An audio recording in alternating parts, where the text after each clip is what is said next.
Hey, good morning, good morning. Welcome back to Morning Motivation with Matthew Daniels, and today we're going to be talking about the Lodestone, amulets, charms, and spirituality. That's right, the Lodestone, amulets, charms, and spirituality.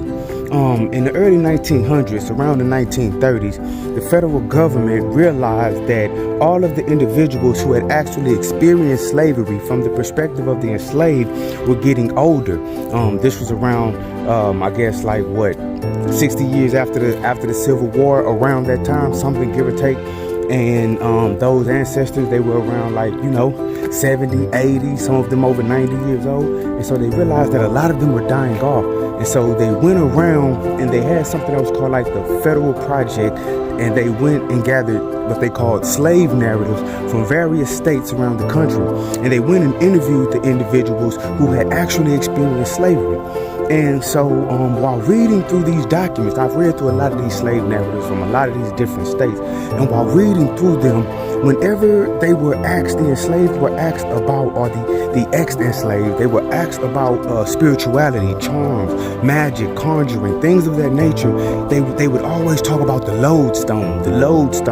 And they would say that it was used like a charm or an amulet. They would tie it around their neck to either attract good luck, attract things to them that they wanted, or repel bad luck. And they even, some of them would even say that the lodestone could attract and repel evil spirits. And so after seeing this lodestone over and over, I was like, man, what is a lodestone? Why do they believe that this lodestone has any type of power?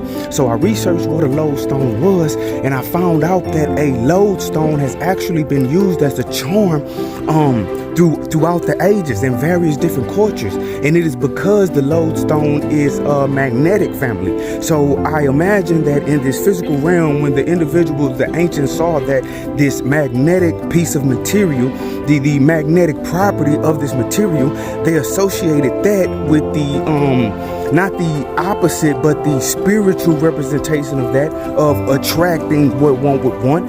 And one also knows that based on the polarities of the magnet, the polars of the magnet, they can also repel. And so because of these physical properties of this magnet, it became attached to the concept of spirituality, and they began wearing it and using it as a charm.